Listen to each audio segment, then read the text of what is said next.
Hello guys, current affairs funda में आप सभी का स्वागत है। मैं हूं आपके साथ अभिषेक शर्मा और आज के इस वीडियो सेशन में हम 30 अक्टूबर तक के सभी इंपॉर्टेंट करंट अफेयर्स कवर करने वाले हैं।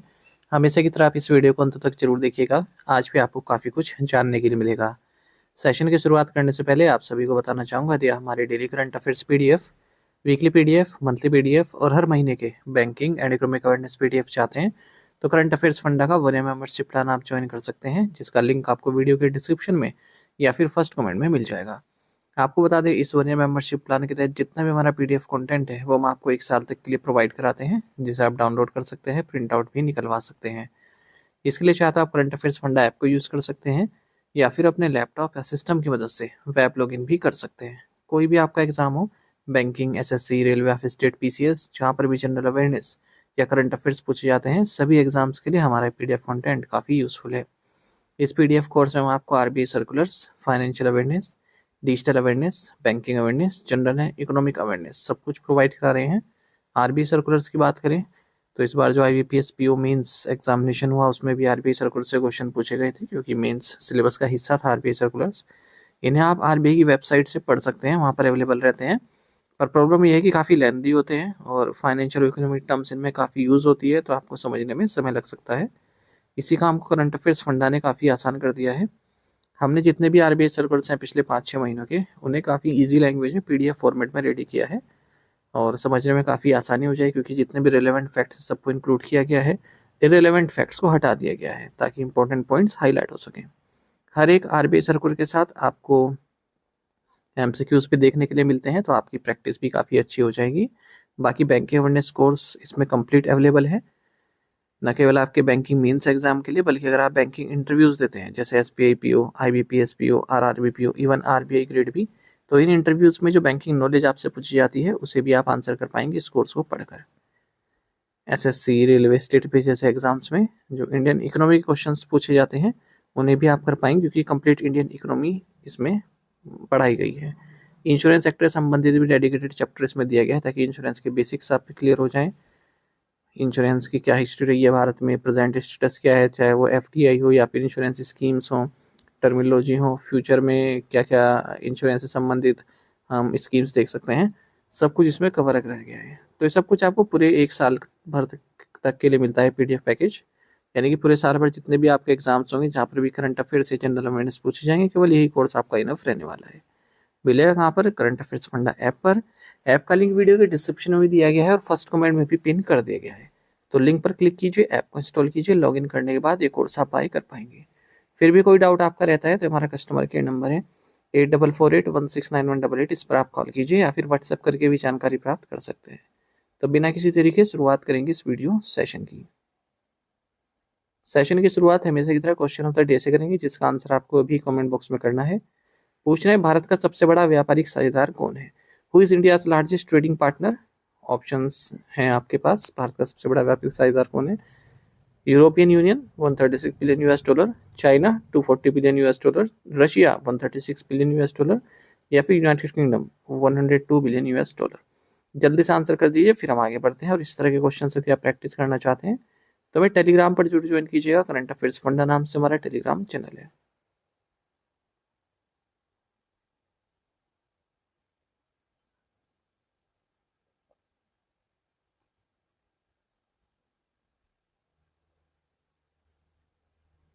What was the mascot of the 4th South Asian Athletics Senior Championships 2025?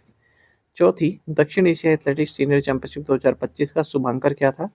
Options आपके सामने हैं। सही आंसर ऑप्शन डी है, दालमा, इंडियन एलिफेंट।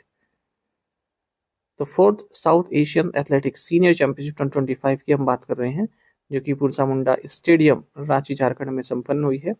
भारत यहाँ पर ओवरऑल चैंपियन बना है। भारत ने 58 मेडल्स जीते हैं, जिसमें 20 गोल्ड मेडल्स हैं, 20 सिल्वर है, 18 ब्रॉन्ज मेडल है।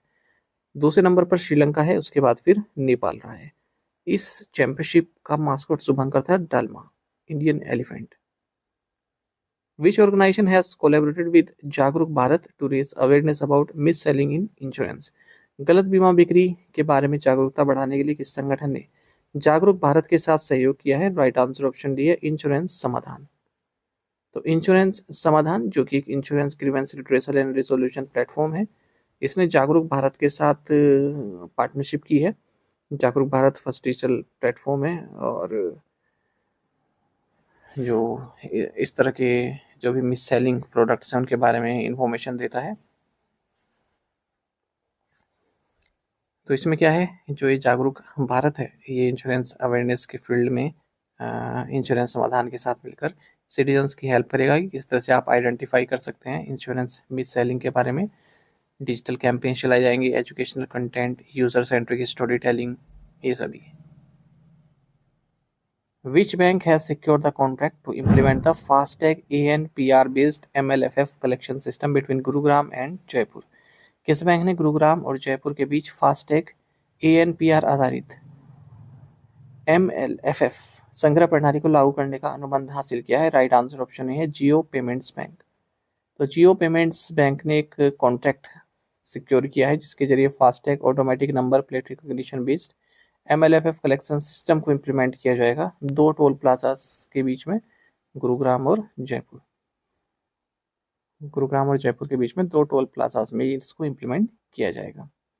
ठीक है, तो ये एक इलेक्ट्रॉनिक टोल कलेक्शन सिस्टम है जहाँ पर फिजिकल टोल बूथ्स की रिक्वायरमेंट एलिमिनेट हो जाती है और व्हीकल्स वो बिना अपना व्हीकल को स्लो डाउन किया फिर रोके बिना चलते रहते हैं और टोल कट जाता है। जियो पेमेंट्स बैंक के managing director CEO Vinod Eswaran है। Which of the following countries was not among the top 5 FDI sources for India during April to July 2025? अप्रैल से जुलाई 2025 के दौरान भारत के लिए शीर्ष 5 FDI स्रोतों में निम्नलिखित में से कौन सा देश शामिल नहीं था? राइट आंसर ऑप्शन ए है जापान। तो net foreign direct investment Bharat में अगस्त 2025 में 159% तक गिरी है, यानी कि पैसा जो है भारत से ज़्यादा बाहर जा रहा है, आ कम रहा है। और ये सेकेंड टाइम है इस फाइनेंशियल ईयर में जब जो यहाँ से पैसा बाहर जा रहा है वो अधिक है बजाय जो भारत में आ रहा है उससे। नेट एफडीआई का मतलब होता है जो डिफरेंस होता है, ग्रोस अमाउंट जो भारत में आ रहा है और जो भारत से जा रहा है उसके बीच का डिफरेंस होता है नेट एफडीआई। तो ये 616 मिलियन US$ रहा है अगस्त 2025 में। ग्रोस फॉरेन डायरेक्ट इन्वेस्टमेंट की बात करें तो ये 6.0 बिलियन US$ तक गिरा है अगस्त में, और जुलाई में तो ये 4 ईयर हाई पहुंच गया था 11.11 billion US$। Singapore, the US, Mauritius, the UAE, Netherlands ये टॉप सोर्सेज रहे हैं एफडीआई के अप्रैल से जून 2025 के पीरियड में। ओवरऑल एफडीआई का 76% केवल इन 5 कंट्रीज से आया है। What percentage of natural world heritage sites are affected by climate change?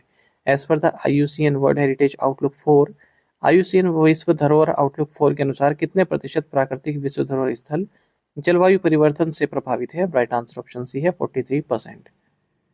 तो क्लाइमेट चेंज एक लीडिंग थ्रेट है नेचुरल वर्ल्ड हेरिटेज साइट्स के लिए, 43% ऑफ देम अफेक्टेड हैं क्लाइमेट चेंज के कारण, ऐसा IUCN वर्ल्ड हेरिटेज आउटलुक 4 में बताया गया है, जिसे रिलीज़ किया गया IUCN कांग्रेस अबू धाबी में।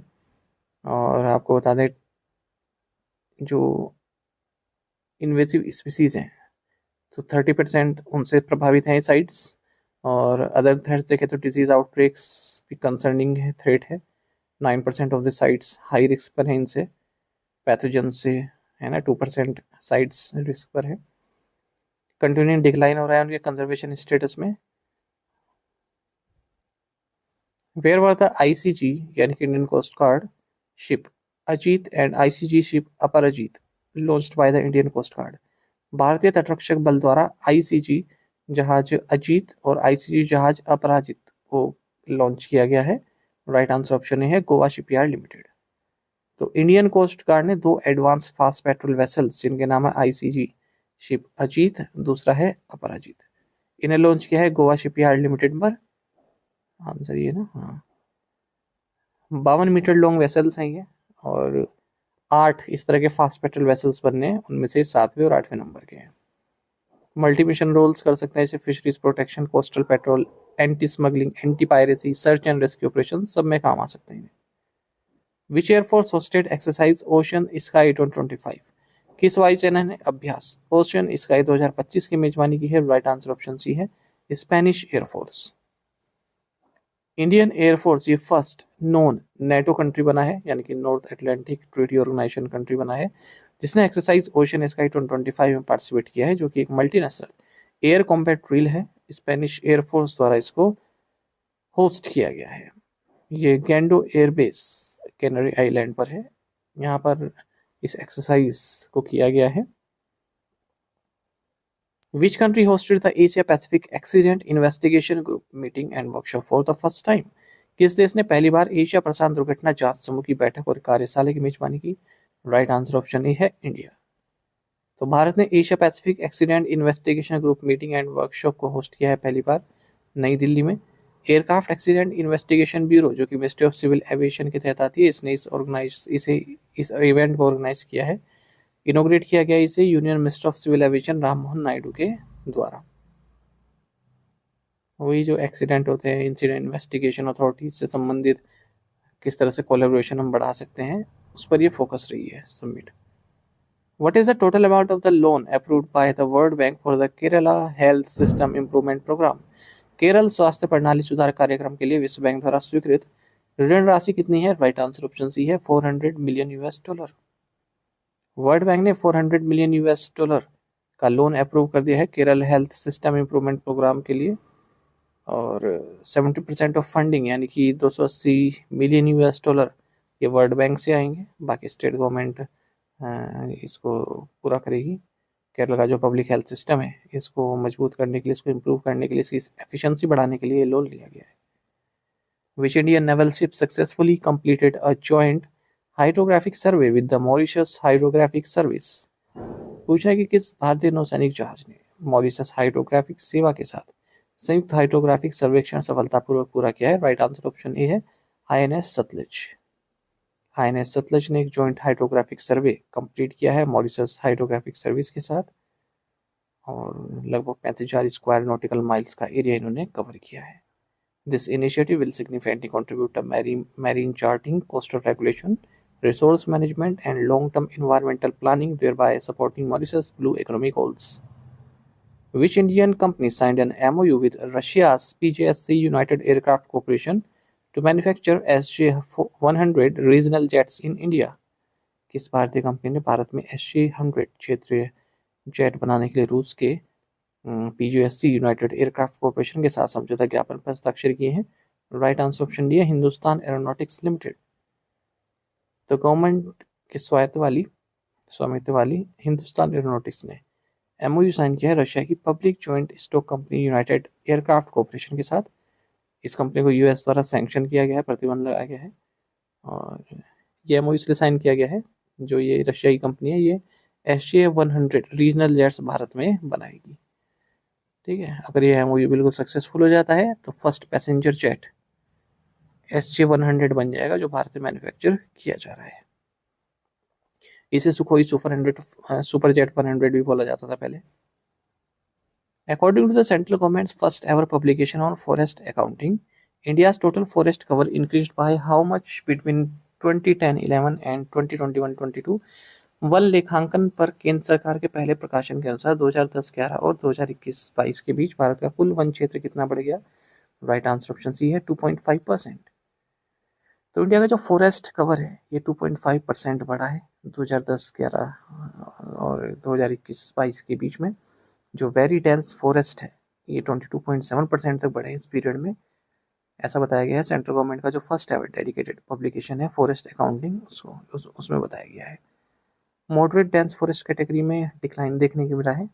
फॉरेस्ट कवर यानी कि very dense, moderately dense, open forest, ये इंक्रीज देखने को मिला है। 6,97,898 स्क्वायर किलोमीटर 2010-11 में था, ये बढ़कर 7,15,342 हो चुका है 2021-22 में स्क्वायर किलोमीटर में, यानी कि 2.5% बढ़ा है पिछले 10 सालों में। 17,444 स्क्वायर किलोमीटर बढ़ा है। वेरी डेंस फॉरेस्ट इंक्रीज हुआ है 90,000 स्क्वायर किलोमीटर तक, और मॉडरेटली डेंस फॉरेस्ट डिक्रीज हुआ है 11,071 स्क्वायर किलोमीटर तक, और ओपन फॉरेस्ट कैटेगरी में भी इंक्रीज देखने के लिए मिला है 3.2% का। स्टेट वाइज देखें तो हाईएस्ट इंक्रीज 4,137 स्क्वायर किलोमीटर का केरल में देखने को मिला है, उसके बाद फिर कर्नाटक में, फिर तमिलनाडु में, अगर हम very dense forest VDF category की बात करते हैं। Which of the following acts is not covered under the Banking Laws Amendment Act 2025? निम्नलिखित में कौन सा अधिनियम वित्तीय कानून संशोधन अधिनियम 2025 के अंतर्गत शामिल नहीं है? राइट आंसर ऑप्शन डी है नेगोशिएबल इंस्ट्रूमेंट्स एक्ट 1881। तो देखिए बैंकिंग लॉज अमेंडमेंट एक्ट 2025 में कुछ नॉमिनेशन से संबंधित प्रोविजंस हैं, तो 1 नवंबर 2025 से वो लागू हो जाएंगे। बैंकिंग लॉज अमेंडमेंट एक्ट 2025 को नोटिफाई किया गया था 15 अप्रैल 2025 में। इसमें टोटल 19 अमेंडमेंट्स हैं जो कि 5 एक्ट्स में किए गए हैं, जैसे कि RBI act 1934, banking regulation act 1949, state bank of India act 1955, banking companies act 1970 and 1980। In 5 acts में चेंजेस किए गए हैं, 19 चेंजेस किए गए हैं टोटल। की फीचर्स देख लेते हैं। पहला है मल्टीपल नॉमिनेशंस। अब जो कस्टमर्स हैं वो 4 व्यक्ति नॉमिनेट कर सकता है, या तो साइमल्टेनियसली या फिर सक्सेसफुली। मतलब नॉमिनेशन जो होता है ना, नॉमिनेशन फॉर डिपॉजिट अकाउंट, ऊपर तो मल्टीपल नॉमिनेशन, दूसरा है नॉमिनेशन फॉर डिपॉजिट अकाउंट। तो डिपॉजिटर या तो साइमल्टेनियस या फिर सक्सेसिव नॉमिनेशन ऑप्ट कर सकता है अपने प्रेफरेंस के हिसाब से। Nomination for articles in safe custody and safety lockers, तो इसके लिए भी आप सक्सेसिव नॉमिनेशंस अलाउड हैं। Simultaneous nomination, depositor may nominate up to 4 persons and specify the share of percentage of entitlement for each nominee, ensuring that total equals 100% and enabling transparent distribution amongst all nominees। ठीक है, यानी कि जो 4% तक आप nominate कर सकते हैं और कितना शेयर किस नॉमिनी का होगा वो भी आप बता सकते हैं।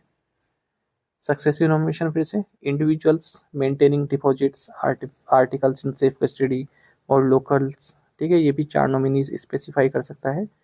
और नेक्स्ट नॉमिनी ऑपरेटिव हो जाएगा तभी जब जो पहले वाला है उसकी डेथ हो जाती है, उसको बोलते हैं सक्सेसिव।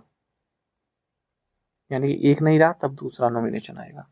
ब्रिक्स अंतर्राष्ट्रीय पुरस्कार 2025 से किस सम्मानित किया गया है? राइट आंसर ऑप्शन डी है अबू सुफियान खारखरो। अबू सुफियान खारखरो इन्हें ब्रिक्स इंटरनेशनल अवार्ड 2025 से सम्मानित किया गया है। कल्चर डेवलपमेंट और स्पिरिचुअल एजुकेशन में जो इनका कंट्रीब्यूशन रहा है उसे देखते हुए। ये सेरेमनी मॉस्को रशिया में हुई है। ब्रिक्स कल्चर मीडिया फोरम द्वारा इसको ऑर्गेनाइज किया गया। Which global bank has partnered with Juspay to launch a first of its kind acquiring platform? किस वैश्विक बैंक ने अधिग्रहण प्लेटफॉर्म लॉन्च करने के लिए जस्पे के साथ साझेदारी की है? राइट आंसर ऑप्शन ए है एचएसबीसी। एचएसबीसी जो कि one of the world's largest banking and financial service organization है, और जस्पे जो कि एक लीडिंग पेमेंट्स इंफ्रास्ट्रक्चर कंपनी है, इन्होंने कोलैबोरेट किया है जिसके जरिए ये एक्वायरिंग प्लेटफॉर्म को लॉन्च करने वाले। एक्वायरिंग प्लेटफॉर्म आप समझ रहे हैं? देखिए जैसे कोई आपको, आप किसी मर्चेंट या कोई दुकानदार को आप पेमेंट करते हैं, ठीक है, तो आपने पहले पेमेंट किया तो उसको जस्ट पे या फिर आप कहीं फ़ोन पे, ये लोग उसको आगे बढ़ाते हैं ट्रांजैक्शन को। ठीक है, जहाँ आगे ट्रांजैक्शन जाती है फिर ये सूचना बैंक तक पहुँचती है, बैंक आपके खाते से पैसा काटता है और जिसे आपको देने हैं वहाँ तक पहुँचाता है। ठीक है, तो 2-3 पार्टी इसमें शामिल रहती हैं। अब अलग अलग भी हो सकते हैं, जैसे जस पे अलग हो गया है ना, और आपका बैंक पीएनबी है वो अलग हो गया, फिर एचएसबीसी हो गया वो अलग हो गया। तो अलग अलग पार्टी के साथ कोलैबोरेशन करना पड़ता है। पर ये एक एक्वायरिंग प्लेटफॉर्म ऐसा बना रहे दोनों मिलकर, जसपे और एचएसबीसी, जहाँ पर आपको अलग अलग पार्टीज की जरूरत नहीं पड़ेगी। ठीक है, केवल आप इसी एक्वायरिंग प्लेटफॉर्म को अडॉप्ट कर लेंगे तो एक ही बारी में आपका काफ़ी सिंपल हो जाएगा जो भी पेमेंट है। In which country was the under 23 world wrestling championship 2025 held where India Sujeet Kalkal bagged gold medal? Under 23 विश्व कुश्ती चैंपियनशिप 2025 के क्षेत्र में आयोजित की गई है, किस देश में आयोजित की गई है, जहां भारत के सुजीत कलकल ने स्वर्ण पदक जीता है? राइट आंसर ऑप्शन ए है सर्बिया। तो रेसलिंग की बात कर रहे हैं, आरबीआई ऑफिसर है, इंटरनेशनल स्पोर्ट्स पर्सन है सुजीत कलकल। इन्होंने गोल्ड मेडल जीता है under 23 world championships Novi Sad Serbia में। तो men's free style 65 KG category में उन्होंने पार्टिसिपेट किया है। उज्बेकिस्तान के उमिदोन जलालोव को हराया 10-0 से। इकलौता मेडल है ये भारत के लिए men's under 23 senior world wrestling championship में इस साल। बाकी इससे पहले इंडियन वुमेन्स रेसलिंग टीम भी 5 ब्रॉन्ज मेडल जीती, 2 सिल्वर मेडल जीती। टीम चैंपियनशिप टाइटल भी इन्होंने जीता है महिलाओं ने। What is the new mandatory minimum balance that must remain untouched in every EPF account until retirement? अनिवार्य न्यूनतम शेष कितना है जो सेवानिवृत्ति तक प्रत्येक ईपीएफ खाते में रहना ही चाहिए? राइट आंसर ऑप्शन डी है 25%। देखिए एम्प्लॉइज प्रोविडेंट फंड ऑर्गेनाइजेशन ने 100% विड्रॉल अलाउ कर दिया है, जो भी आपका एलिजिबल बैलेंस है आपके पीएफ अकाउंट में, प्रोविडेंट फंड अकाउंट में उसको, और चाहे वो एम्प्लॉय का या फिर एम्प्लॉयर दोनों का शेयर हो, दोनों से ही आप 100% निकाल सकते हैं। ठीक है, तो सेंट्रल बोर्ड ऑफ ट्रस्टीज़ की 238वीं मीटिंग न्यू दिल्ली में संपन्न हुई, वहाँ पर कुछ फैसले लिए गए। इससे पहले क्या था, कंप्लीट विड्रॉवल केवल एक ही केस में अलाउड था, जब या तो आप अनएम्प्लॉयमेंट हो आपके पास या फिर आप रिटायर हो गए। लेकिन अब 100% आप निकाल सकते हैं जो भी आपका एलिजिबल बैलेंस है। ठीक है। A member was allowed to withdraw 75% of PF balance after 1 month of being jobless. Jobless है उसके 1 मंथ के बाद आप 75% तक निकाल सकते थे, और बाकी का 25% 2 मंथ बाद। हालांकि रिटायरमेंट पे आप द फुल बैलेंस वाज आप निकाल सकते थे किसी लिमिट के बजाय, है ना, बिना किसी लिमिट के आप निकाल सकते थे। अब इसमें 3 मेजर चेंजेस किए। एक तो 25% मिनिमम बैलेंस आपका रहना ही चाहिए ईपीएफ अकाउंट में जब तक आप रिटायर नहीं हो जाते। दूसरा, जो विड्रॉल वेटिंग पीरियड है जॉब लॉस के बाद, वो 12 महीने कर दी है। पहले 2 महीने थी, अब 12 महीने कर दिया है। तो इसको काफ़ी क्रिटिसाइज किया जा रहा है। यानी कि एक तो आदमी पहले ही जॉब खो चुका है, और उसके बाद भी उसे अपना पैसा नहीं मिल पा रहा है, उसे 1 साल तक का इंतजार करना है। और इवन जो पेंशन फंड है वो उसके लिए 36 महीने का वेटिंग पीरियड कर दिया गया है। In case of partial withdrawal for land purchase or construction of new house or EMI payment, EPF members were allowed to withdraw up to 90% of their corpus. अच्छा, जो पार्शियल विड्रॉल प्रोविजंस हैं उनको easy किया गया है। जो 13 complex provisions थे उनको एक सिंगल प्रोविजन बना दिया है। 3 टाइप की कैटेगरी कर दी गई है: essential needs, housing needs, special circumstances. तो जो बोर्ड है इसका ईपीएफओ का, इसकी अध्यक्षता union minister of labour and employment Mansukh Mandaviya द्वारा की गई है। इसमें बताया गया है कि जो मिनिमम सर्विस पीरियड है फंड को रिक्वायर करने के लिए 12 मंथ का होना चाहिए। पहले मिनिमम 5 साल का होता था हाउसिंग के लिए अगर आप पैसा निकाल रहे हैं, 7 साल होगा मिनिमम एजुकेशन एंड मैरिज के लिए अगर आप पैसा निकाल रहे हैं। विश्वास स्कीम को भी लॉन्च किया गया है ताकि जो लिटिगेशन प्रोसेस है उसके समय को थोड़ा कम किया जा सके। The rate of penal damages will be reduced to a flat rate of 1% per month, except for a graded rate of 0.25% for default up to 2 months and 0.50% for default up to 4 months. Scheme covers ongoing litigation cases under Section 14B, finalized but unpaid 14B orders, and pre-adjudication cases. All cases pending will stand abated in the case of compliance under the विश्वास scheme. ये आपके काम का नहीं, केवल इतना काम का है आपके। टू द पॉइंट क्वेश्चंस, उनके आंसर्स देख लेते हैं। Where was the Tihar festival held? Nepal. Where was no kings protest held recently? US. When is the international day of care and support observed? October 29। Who was the player of the series in the 3 one day international India Australia series? Rohit Sharma. Which country closed its embassy in Oslo shortly after Maria Corina Machado was awarded the Nobel Peace Prize? Answer is Venezuela. To the point question देखिए, इनके answer आपको भी करने हैं। Who has been appointed Deputy Chief Minister of Gujarat? Who became the 10th batter to register 50 international hundreds? What was the theme of World Trauma Day on 17th October 2025? Which year would be declared ASEAN India Year of Maritime Cooperation? Which company has launched ChatGPT Atlas, a full-featured AI-powered web browser for macOS? In 5 questions के answer आपको comment box में देने हैं। यदि एक question का answer भी आता है वो भी आप अवश्य बताइएगा। साथ ही में टेलीग्राम पर जरूर ज्वाइन करें। करंट अफेयर्स फंडा नाम से हमारा टेलीग्राम चैनल है। Thank you guys.